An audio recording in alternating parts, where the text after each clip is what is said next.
Hello and welcome to another episode of the Breachside Broadcast, home of the finest voxcasting either side of the breach. On today's episode, we pick up the story of Marcus 2 years later. Marcus is a man of the wild who claims dominion over the badlands that surround Malifaux. But other powers are also at work in the wilderness. Powers far older and stranger than anything Marcus could imagine. I hope you enjoy the conclusion of Eat or Be Eaten.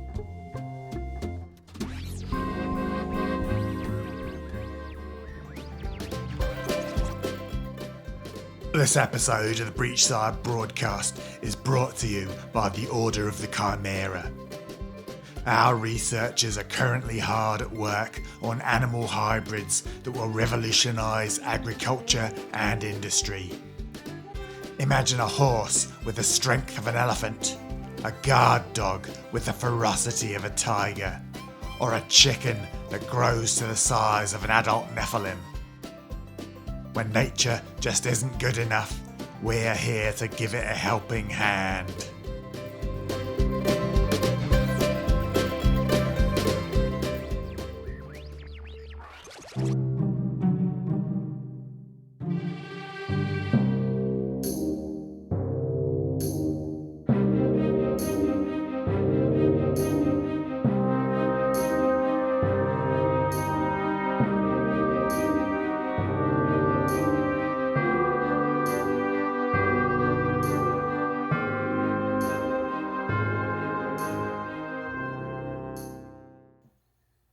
Two years later. The air smelled of old blood. Miranda frowned, but continued on her path over the wildlands. She had taken the body of a falcon, and her claws were tired from hefting her burden, but she was almost to her destination. She circled once to reveal her intention to land, then swooped down and dropped her cargo on the forest floor, before gliding up to a comfortable tree branch. Around her had been assembled what could be described as a caveman's attempt to mimic the appearance of a scientist's laboratory. Wood and clay had been carved into bowls, and gourds hung from branches. A table had been fashioned from fallen timber, carved with simple cutting tools. It held an assortment of ingredients, some simple and common to the forest, others kept in wax-sealed glass beakers delivered from the city. Marcus stood over the table, picking at what looked like a heap of bones and tissue. Miranda willed her body to change, and felt the strain of bone, muscle, and skin as they stretched into the form of a young woman, blonde hair replacing feathers, piercing blue eyes overtaking bold yellow. "I can smell your latest subject," she muttered, dangling her legs off the branch. "Have you taken up summoning the undead in my absence?" Marcus didn't bother to look back at her. "I didn't expect you back for another 2 months." She leaned against the trunk. "Things are changing in the north. Nothing I imagine would bother you, but better to get some fresh supplies now. You might have to go without for a while." "Oh?" "There's been a shake-up in the city." Miranda took a small spider from the tree trunk, letting it skitter over her fingers. "Ramos has been arrested." Marcus let out a soft laugh. "Either the guild has dropped all pretense of justice, or Ramos has gotten weak." "Neither, and both." She popped the spider into her mouth and chewed. "Word amongst the Union is that Tony betrayed him for guild favors. I never bothered to learn the details." "Politics and greed.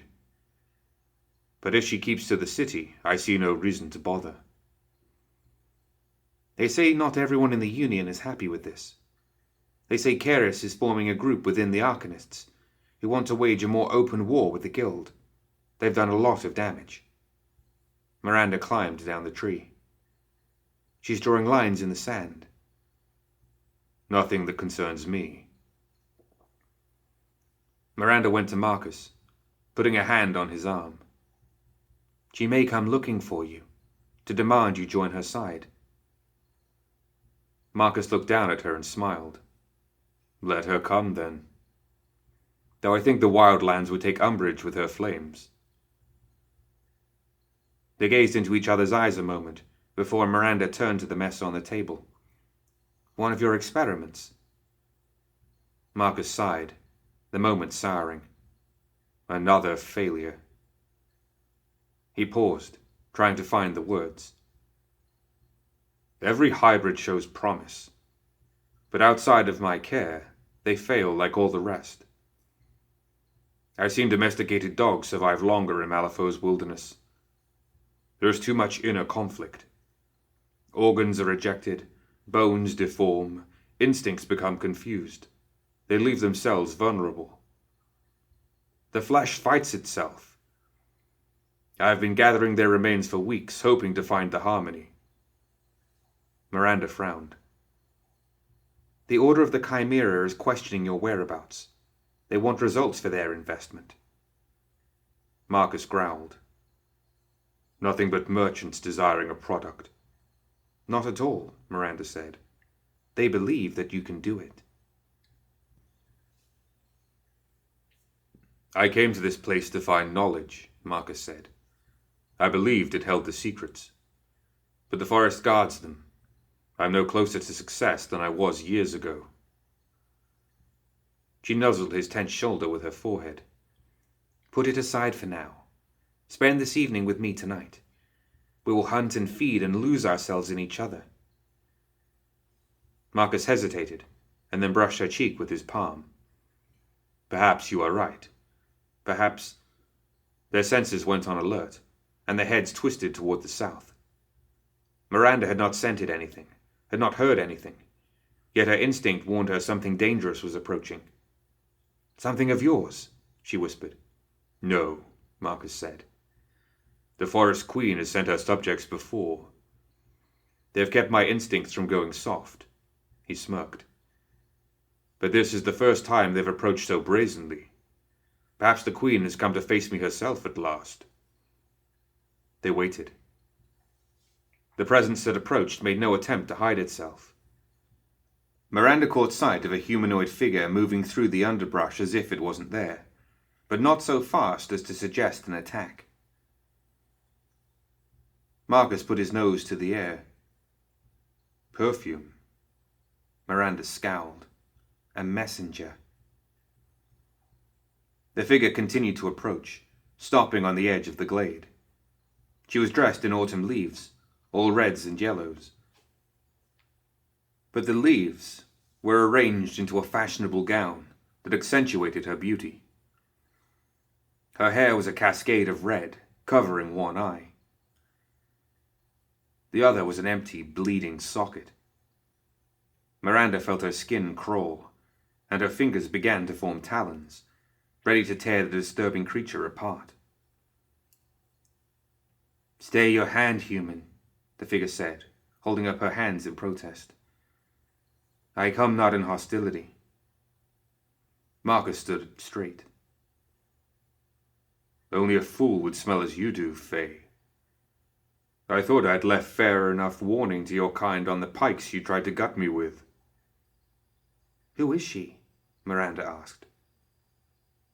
This forest is ruled by those who escaped Kythera, Marcus explained. They have sought my blood ever since I arrived.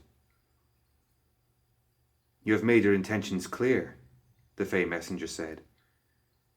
But now she has commanded your audience. You will attend her, or she will seek you out. And then what? Miranda asked. The Fey merely smiled, baring her fangs. Miranda growled, but Marcus put a hand on her shoulder. This was inevitable. We have both claimed this forest. What happens next will decide who keeps it. But... Marcus smiled at her. Have faith. Return to the Northlands. I will send word. And if you don't? Then find a new mate and be happy, Marcus said. Miranda snorted. She grabbed his neck and planted a kiss that he returned. You ask the impossible. I will wait, but if you do not return to me, I will do much worse to her than the Fey Queen could imagine." She gave the Fey one last warning glare, and then leapt into the air.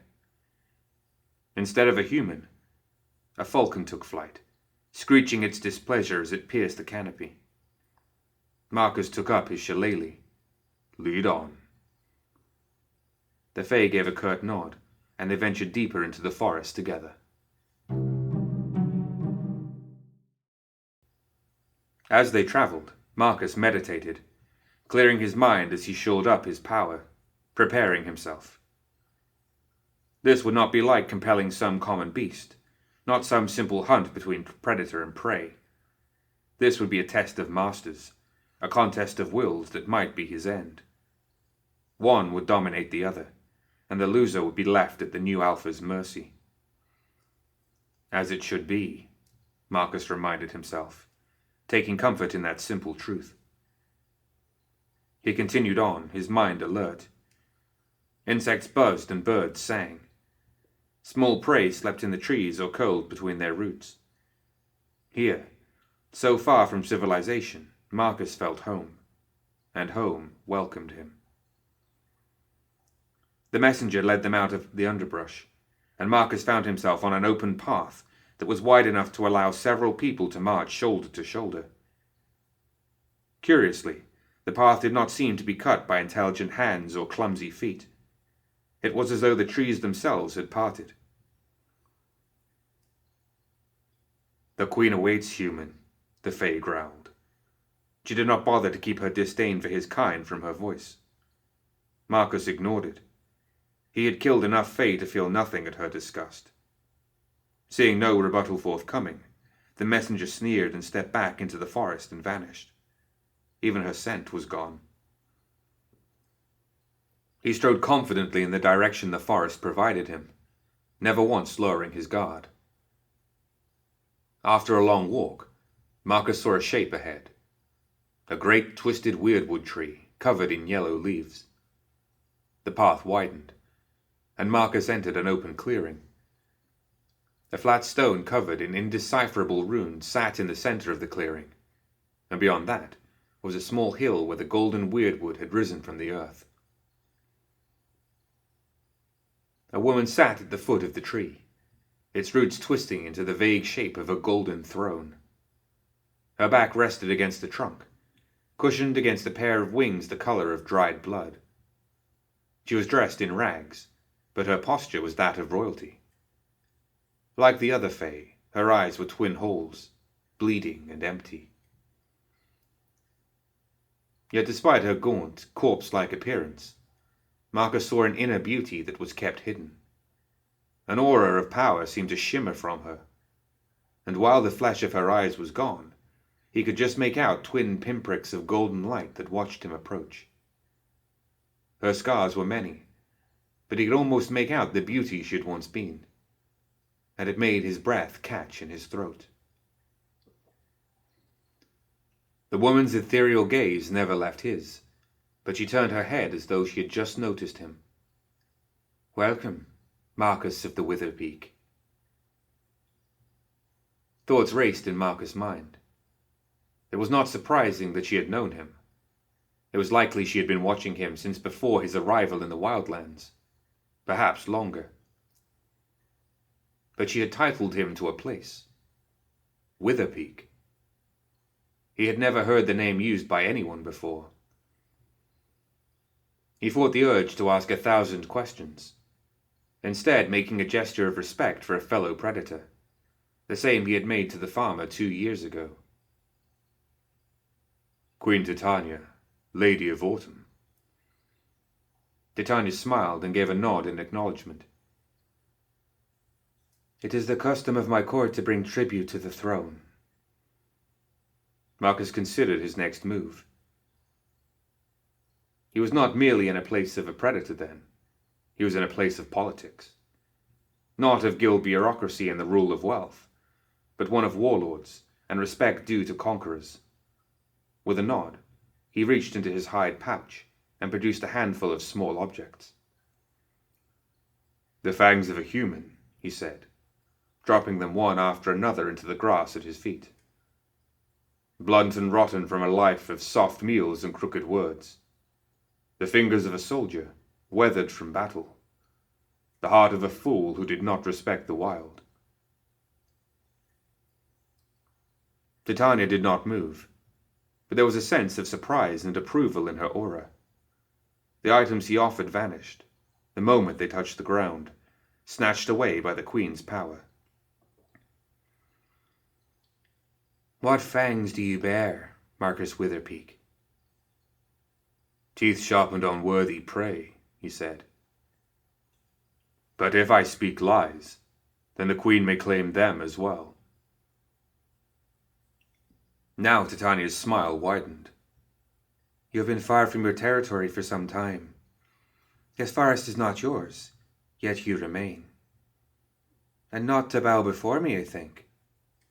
Marcus smiled back, flashing his teeth. "I bow only to one law." She sat up in her throne, fingers curling into claws that scratched at the armrests. "Is that so?" Titania flew from her throne with a single flap of her wings, carrying her through the air toward him. But her claws were a distraction, Marcus realized too late. Thorny vines burst from the earth around his feet and dug into the flesh of his calves. Titania landed well outside of his reach. Marcus fought down the urge to panic and focused. He plunged his will down on the vines like a hammer, and then recoiled from his legs in response. He stepped over them and stalked towards Titania, slamming a fist against his chest to signal a challenge. She smiled and took wing again, circling the altar stone before swooping down at him, but Marcus was ready. He pointed his shillelagh at her and howled. His magic rushed over her like a hot wind, and she faltered, landing on her feet with wide eyes and trembling hands. Snorting, Marcus moved in to attack. Titania hissed at him as she positioned herself as though to countercharge, but she hesitated and instead darted back, appearing angry and confused by her own actions. She couldn't get out of reach before he swung his shillelagh. She blocked with her forearm, halting the attack with precise leverage, but it left the flesh darkened with bruises. Titania snarled, a bestial sound of outrage. Marcus heard the fear and fury in her voice, and saw the rush of adrenaline in her movements. She felt an awakening of her instincts, animal reflexes that her cultured mind, accustomed to the politics of court, the softness of civilization, had stamped down on and tamed for the sake of decor. With her willpower shaken, Marcus readied his own to bring down on her, to command her as he commanded any beast, to show her that he was the mightiest, the alpha, the dominator. But before he could try, he sensed something. A presence in the forest, watching them, full of hostility. If it chose to attack. Titania suddenly shrieked in a language he did not recognize. The words slammed into his mind like bolts of lightning, booming in his skull, in his soul. He fell to one knee, tensing every muscle in his body in a vain effort to dampen out the agony. The Queen shivered. Fighting the magical compulsions he'd cast on her, she stalked forward, claws twitching. Breathing hard, she ran one hand over his face, caressing him with her claws and leaving bloody cuts across his nose and cheek. She breathed the scent in before clutching his face in both hands, holding him on the edge of death. Marcus met her gaze, fighting the pain in his mind to hold himself still as he bared his throat to her, waiting. After many tense moments, Titania released him, walking away as if he was nothing but a discarded scrap of bone. Marcus felt the pain vanish from his thoughts in an instant, leaving only a memory and the distant sting of the cuts on his face. Titania sank into her throne, her body still trembling slightly as she overcame his magic. "You did not come here to challenge me," she said, her voice a breathless whisper. Marcus watched her for a moment as he balanced himself on his shillelagh and pushed to his feet. "But a challenge was made. It is the Predator's way." Yes. The word turned into a hiss. She shivered again. Marcus waited to see if she would make good on her triumph. She had every right to command him, to slay him, or to drive him from her territory. Instead, she sat, waiting, watching. Deciding he had been dismissed, Marcus turned to limp his way back down the path. "You came to this forest with purpose, Marcus Witherpeak," Titania called. When he met her gaze once more, she had regained her distant composure, sitting relaxed in her throne. "It is knowledge that you seek, yes?" Marcus nodded. "In the lost times, when the tyrants waged war on the world, you and those under you wove flesh and bone into new forms. Men became beasts. Beasts became monsters. I too seek to wield this power." Titania looked him over. "Few retain such knowledge," she said. "Fewer still can master it. So much has changed because of it." She sighed, looking almost tired, though certainly not from the fight. "Once this world was very different.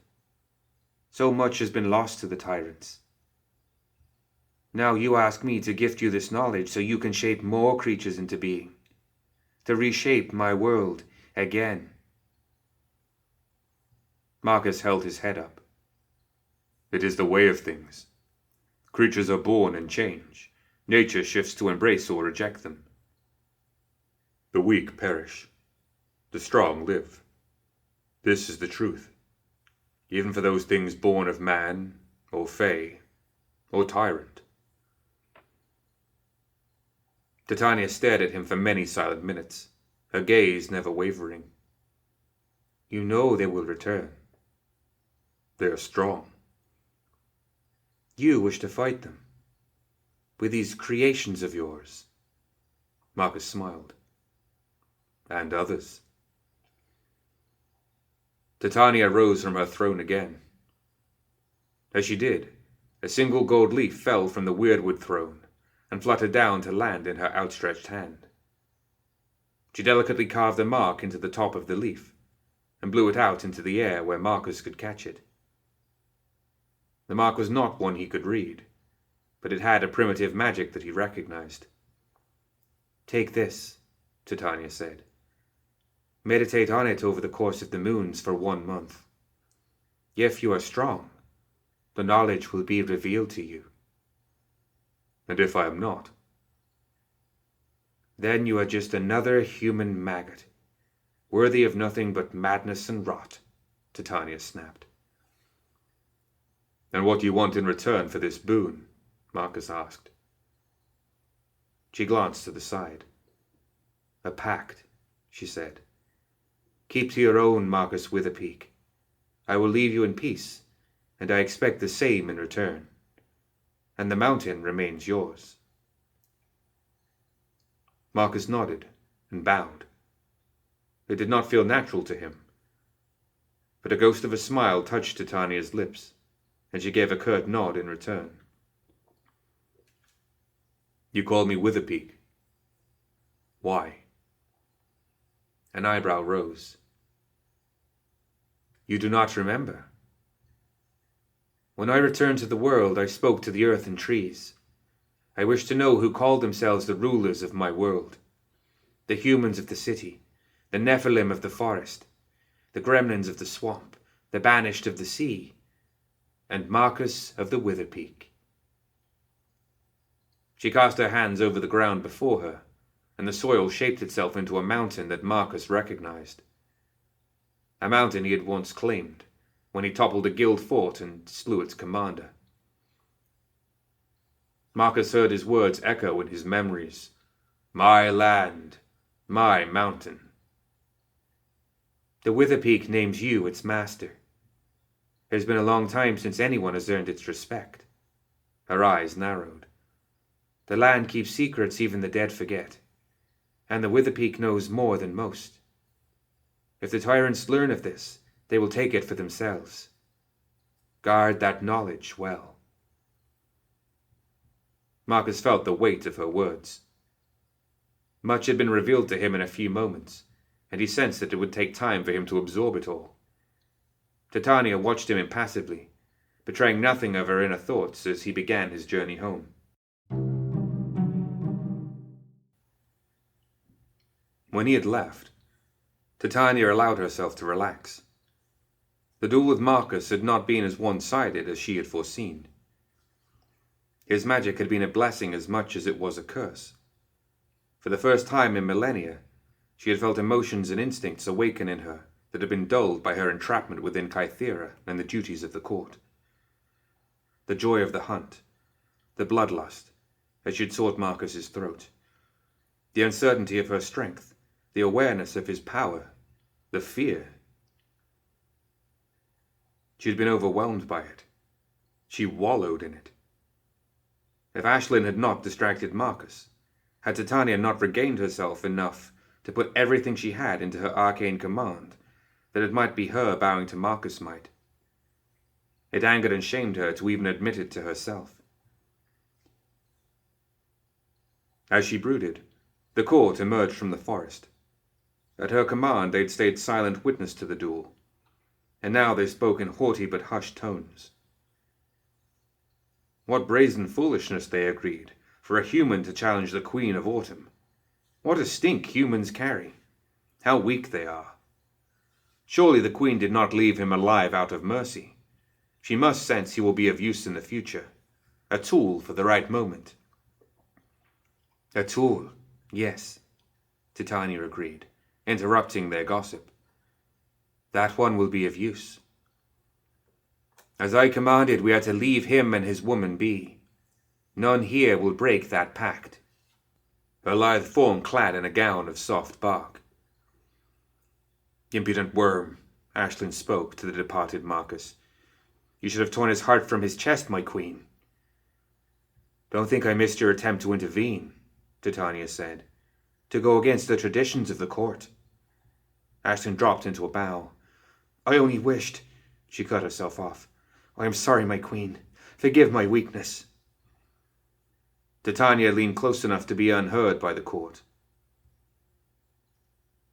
Besides, I do not believe you could have taken him by surprise, even if you decided to strike. Aisling gaped at her, but Titania shook her head. Be at ease, my Drew. We knew our imprisonment in Kythera had left us all weakened. But until today I had not imagined just how far we had fallen. Or perhaps he is an anomaly. Stronger than we believed of his kind. Aisling frowned. I very much doubt that. Titania smirked. Better to learn answers to our questions than make assumptions. We will need to learn more if we are to drive them from Malifaux. Yes, my queen. One of the Fae approached, head bowed.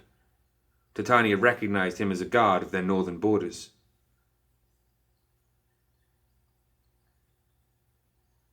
My queen Nephilim approached the wildlands. It is Nekima and her guard. Titania nodded and waved him off. It is time for the Nephilim to start upholding their end of our bargain. Aisling sneered, her eyes turning to the horizon. At least a human was worthy of respect. Titania shared a conspiratorial smile with her. On that, my Drew, we agree.